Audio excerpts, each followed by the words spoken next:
Hello everyone, and welcome back to the Warrior Cats Challenge Behind-the-Paws series.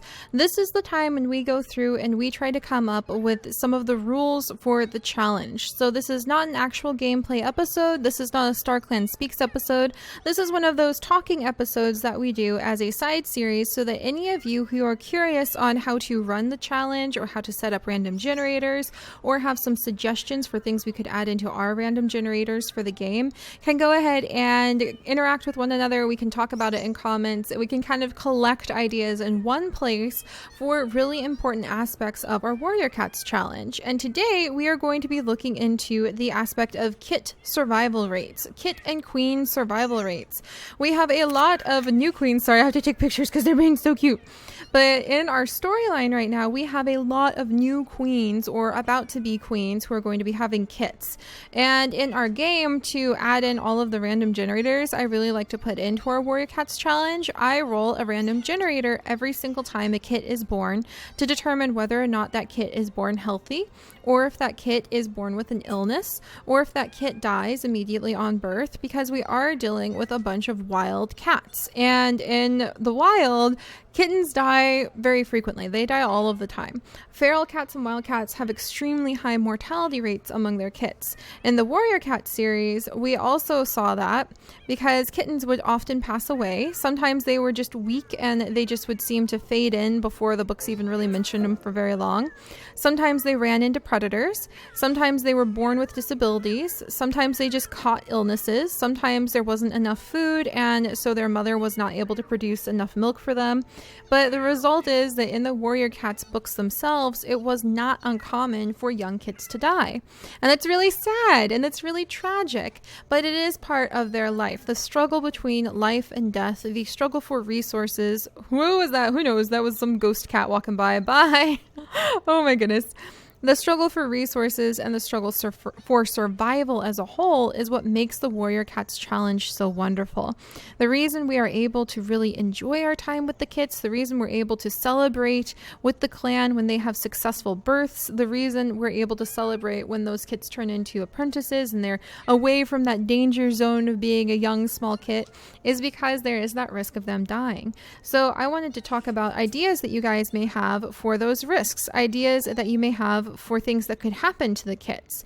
So we're kind of talking specifically about the random generator when a kitten is born, but don't forget, I am trying to get it set up so that I have random generators that might toss random events at me on top of the plots that we have going. So you guys could suggest things like a fox breaks into camp, and if there's a kitten camp, then the kittens might be in danger. Or you could suggest things like if we are at Branch Clan, for example, a kit's playing too close to the ocean and gets pulled in by the tide and a cat has to jump in and try to rescue them, prevent them from drowning. There's all sorts of special things like that we could add in, and that's what this Behind the Paws episode is about, because I want to collect your guys' ideas down in the comments. I want to see how, oh, look at the giant mushroom back there. I want to see how you guys interact with one another. If there's any ideas you really support, make sure to like them and thumbs them up. And don't forget, if you want to see the random generator that I use to determine whether or not the kits survive, just birth, then you can look in the video description and there'll be a link to that document. So you can go look at the document. You can use it for your own Warrior Cats challenges. I know a ton of people do that with the stuff we're putting together, and that's why I'm trying to really put those documents together pretty well. So it looks like Robin Kit and Red Kit are almost done playing. We'll follow her around for just a minute while we talk about this. But right now, the way it is set up, the only random generator we really roll for the kits is when the kits are born. And in the spring, they have a really great chance of surviving. I think it's something as high as like an 80% chance of survival for kittens born in spring and summer, because that's when most wild kittens are born. That's when like the feral cat populations just totally take off, because that's when kits are born. And it's a good time of year, lots of prey, warm weather. The kids should be able to survive just fine. Oh, and if you're wondering why Stonepaws and Moss Clan, we're playing with an old save so that we wouldn't mess up the current storyline. So yeah, spring and summer have really high chances for kits to be born, and healthy and survive healthily. But I wonder if there's some sort of special risk that kits might run into in the spring. You guys might come up with something I haven't even thought of, like the fact that other animals also need to feed their young during the spring. So maybe there are some more aspects of that to pull in for the random generators. That's why we have these episodes, because often the ideas you leave in the comments are things I would have never thought about and I think are absolutely amazing. In the autumn, the survival rates for a newborn kit start to go down because it's getting a little cooler, prey might be a little bit more difficult to find, and I imagine in the autumn when berries are really, really relevant because they're all over the place, perhaps we would end up, oh, hi little robin kit, oh, she's gonna take a little nap, oh, she's so cute. But perhaps in the autumn, one of the random events that we could add into the new random event generator I'm trying to put in would be that a kit would run across death berries. That happens a lot in the Warrior Cat series, and berries show up a lot in autumn, aka leaf fall. So I could see that happening. There goes Red Kit, there goes Robin Kit. And then in the winter, that's when kits, oh gosh, Robin Kit, that was adorable. In the winter, that is when kits actually have a huge chance of dying and of getting sick when they're born. Winter is not a good time to bring a new tiny mammal into existence. That's just not good, especially out in the wild. And I'm actually thinking, I wonder if we should make the kit survival rates different for each clan. Let me know what you guys think about that. I imagine that maybe autumn wouldn't be so hard for Moss Clan because there'd be more rodents out in the autumn, but maybe they have a higher chance of running into deathberries. And then in the winter, I wonder if Branch Clan would actually have a higher chance of their kits being born healthily because they have their warm caves. So there is kind of that trade-off. So let me know if you guys think the kit survival rates should change depending on clan and clan location. And wow, I never noticed how beautiful Robin Kit's patterns are before, but she's really a gorgeous kitten. And then let me know if you think we should do like multiple generators when a kit is born. Do you think we should just roll one generator to see if they're born healthy or not, and then roll a second generator to see if there's something like them being touched by Star Clan, a special ability? Maybe they're born with a special trait that we can modify them with. Maybe they're born with a special personality trait. So should we roll for their personalities instead of just kind of letting them unfold, or maybe roll for a suggestion on their personality? Man, Robin Kit, you're adorable. So, you know, different things like that. That's what these Behind the Paws episodes, I know I've been talking, but that's the whole point of this episode, is to talk about all of those things, talk about all of the ideas, and try to draw them together into the functional challenge. And hopefully it'll give you guys some ideas. Hopefully I'll get some ideas. That's kind of the point with this. So yeah, I'm wondering if the different clans should have different random generators depending on the season because of the different boosts the different clans would have. I know one clan is going to be located in a structure in the future. That's going to be the fourth clan. And the third clan is going to be located out in really open fields. So perhaps in the summer they have a higher likelihood of their kits being healthy, but a lower likelihood, much lower in winter because they're so exposed. So those are some considerations. And then I was also thinking, what about boost for the queens? So should there be ways where the queens should be able to have a boost to their health? So it's not like all queens are the same in terms of whether or not they have the same risk of dying or their kits have the same risk of dying when they give birth. I wonder if some queens should have some sort of trait or special ability, like if they have the fertility treatment that cats have. In fact, really quickly, let's go ahead and look at all the different traits that a cat can have from the Lifetime Happiness. But I wonder, say, if a cat has, you know, like one of these special abilities, I wonder, or a certain trait that they may possess. I wonder if that should give that queen a slight bonus to her health so that she has less of a chance of dying. Or maybe it would be the opposite. Maybe there would be some traits that queens could have, like if they're very old, if they're close to being elders, if they're more than halfway to their elder point, maybe that should increase their risk of dying. If they've had some sort of chronic disease, maybe that should increase their risk of dying. If it's their first litter, does that make it more difficult? So I want to know things like that because that seems it's kind of complicated, but that's why we have the Google documents that we're keeping very careful track with, and we're trying to expand them, because once we get them laid out, then every kitten's birth could end up having these huge amounts of stories. All of a sudden, every kitten's birth, because of our random generators, in like 2 seconds of roll, we'll figure out if they survive or not. We'll figure out if they're a prophesized cat or not. We'll figure out any special traits they could have. We'll figure out if the queen should survive or not. So it makes it pretty interesting, and it's a huge part of our challenge. And Robin Kit just vanished on us. Like, oh my gosh, Robin Kit. She just like poofed. That was kind of interesting. All right, so that's enough talking here and enough general discussion of ideas. So I'm going to pop us over to the Google document and then over to the random generator to just show you guys the very basic bare outlines of what I have right now, including ways that kits can be saved. So if they have an illness when they're born, that makes them very weak at birth, or if they have an illness that might kill them, the things that I have listed that could save a kit's life. And then we'll also look at an experimental litter being born, and I'll show you guys how that works and where the current rates are. But this, I know it's a talky episode, but that's the whole point of Behind the Paws, is to talk this through and to get your guys' ideas. So let's jump over to there. All right, so popping over here really quickly, this is actually the Sims 3 Warrior Cats Google document that I'm currently working on. Some people are browsing it right now, which is kind of interesting, but I am constantly trying to add to this in my free time. It is a little bit of extra work behind the scenes, but this is the thing that is linked in all of the current Warrior Cats episodes, and I'm hopefully going to go back and be able to put it in all of the video descriptions of the past episodes as well. So if you have questions about the guidelines or the collection list or the generators that we use, I'm trying to get to the point where they're all listed right here. So you guys can come over here. You can see this. These will take you to links. I think it's on like the Carl Sims 3 website of all of the prey animals, all of the insects, butterflies, fish, gemstones, minerals, etc., plants that you can possibly have in The Sims 3. So those are all the things in The Sims 3. If you're trying to come up with replacements to the things mentioned in the book, you can check them against these lists.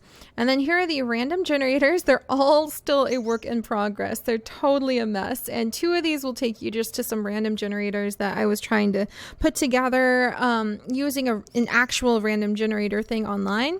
But what I have started to prefer doing is just keep it kind of how I have the kit survival rate. So we're going to pop over.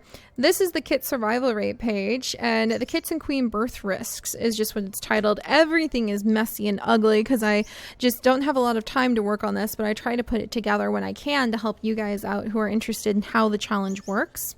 And so, yeah, this is the randomizer I use every time a kit is born to determine whether or not it lives or dies. As you guys know, Otterslip's kits both did die. Moonpaw actually should have died, but we had an item to use to heal her, so she was able to survive. And I don't think any of the other kits actually had a risk of dying. Stonepaw did, but then his storyline arc is that is when the stone spirit Slate came in and saved his life, just like Mossleaf was saved by Willow, and that's why they have such a special bond. So this is what I roll every single time we come in and I need to figure out whether or not a kit survives or a kit dies. And I just recently added in this chance of the queen dying, and you have to roll that per every single kitten that's born. And it's a very, very low chance, but like we were talking about, and I actually list everything, all of the different rates as they change over the seasons, the items that can cure the kits of like potentially dying. I list at the very, very, very bottom here other considerations for whether or not a queen's age and health and other factors about her could impact whether or not she has a higher or lower rate of a difficult birth. So I'm thinking I really want to add that in somehow, like a trait, any trait, like if Nightfrost, for example, because I know the secret thing that's wrong with her, she would have a much more difficult birth. So I would yank her difficulty way up. She would have like maybe a 25% chance of dying per every kitten being born, something really high. And then there might be cats like that are natural queens, kind of like Mossleaf and Dawnstep, both have kits very easily. They usually have very healthy kits, so maybe they wouldn't even have a chance of risking death, or maybe it would be lowered down to like a 1% tiny sliver. So I do think I want to modify it in the future so that each queen even has an individual chance, and I do think I want to modify the survival rate so that each clan has different survival rates because of their clan territories. There's different benefits. In winter, then that's a good time for Branch Clan. They really are successful then. But in autumn, that's probably a really great time for Moss Clan because that's when they have an abundance of rodent prey that could provide a lot of extra food and really make the queen super healthy. So that's that. And yeah, so this is how it's set up right now. And I made this episode specifically because we were going to have so many kits be born soon, and I really want to add more things that could happen to the kits, including and I need to add this right now, let's see, random events for kits. So that's kind of things like the death berries event. So that could happen, or the fox event, or maybe the owl event if you're out in exposed areas, or if we're thinking about like branch clan, we talked about like the tide risks.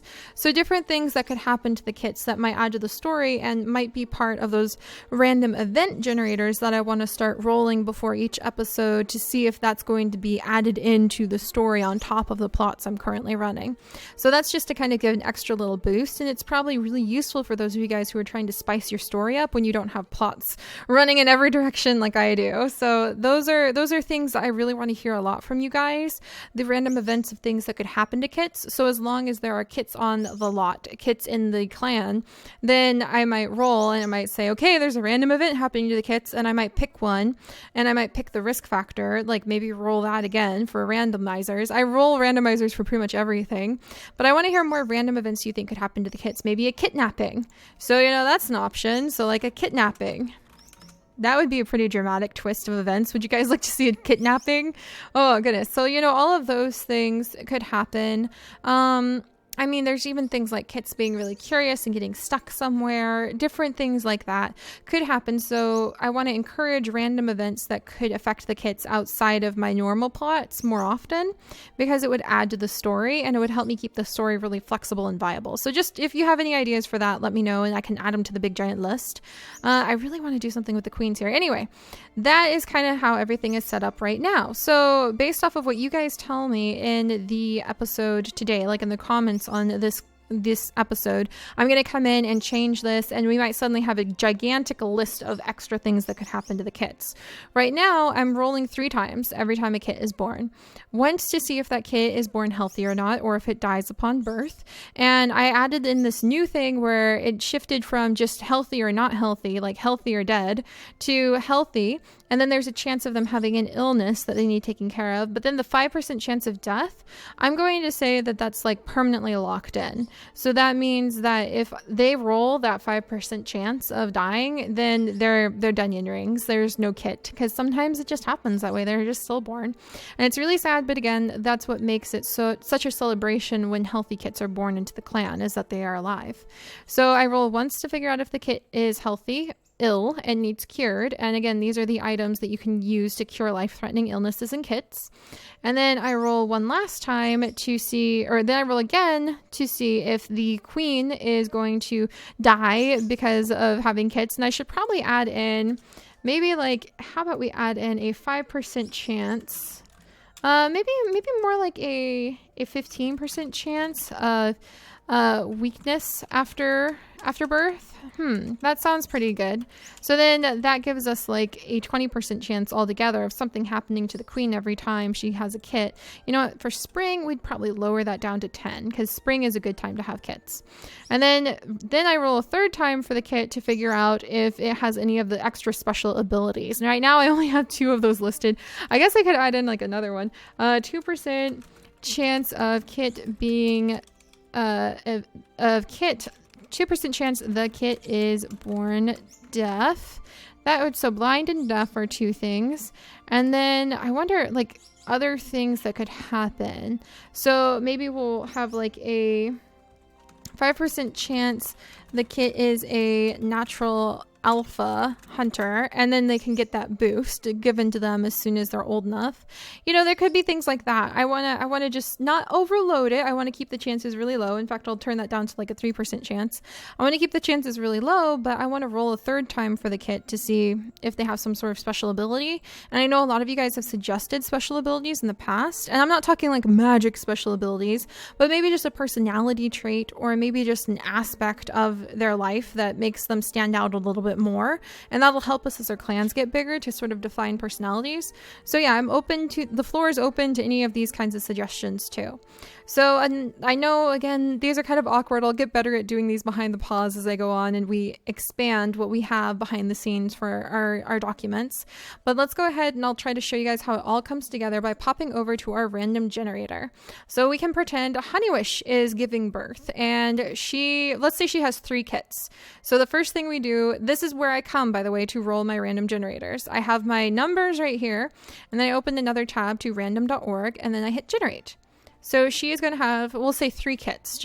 I have no idea how many kits she's actually going to have tomorrow, but we'll say she's going to have 3 kits. So she rolled 43.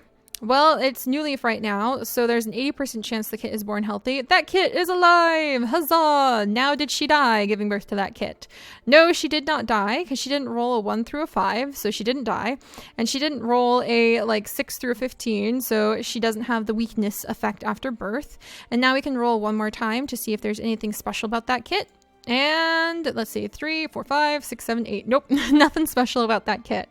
So it's just a healthy, normal kit. And that's how quickly the story can start coming together once you do all of this legwork to get the random generators prepared. And that's why I'm sharing it with you guys, so that you don't have to do all this legwork and we can work together as a community to polish this thing up, make it really nice and fancy, and turn out something awesome for your guys' stories. So second kit. Second kit rolls a 26. The kid is born healthy. Kit's born healthy. Is Dawnstep okay? Dawnstep's fine. Nothing special about the kit. And kit number 3. This kit's born healthy too. This kit, Dawnstep, is still fine. She's still alive. And oh, look at that, a 7. So 1, 2, 3, 4, 5, 6, 7. So this kit is a natural alpha hunter. So there we go. Her first 2 kits, totally normal. She's totally fine, doesn't have any weakness after birth. And her kit would be a natural alpha hunter on the 3rd kit, so that there would be a really strong hunter. And we would probably go in and alter one of their traits to actually say hunter, and we would play their personality to show that they are just a really tough warrior or a really tough hunter. So yeah, we might add personality traits in here, like really like aggressive warrior or things like that, just to kind of help come up with more ideas for them. So I have rambled long enough, and I have shown you guys kind of the behind the scenes bits of here, and we have so many kits that are about to be born. And the reality is, it's not only the risk of birth, but also what happens after them. So that's why I want to add in these random events that we're going to start putting in for the entire clan, because things might happen to them in the future, and I'm really relying on you guys to help pour in the ideas for those things. So I look forward to hearing all of your comments in the comment section and polishing this so that it'll make it easier for both us and any of you who are also running your own challenges to follow along. And I will see you guys next time. Bye bye.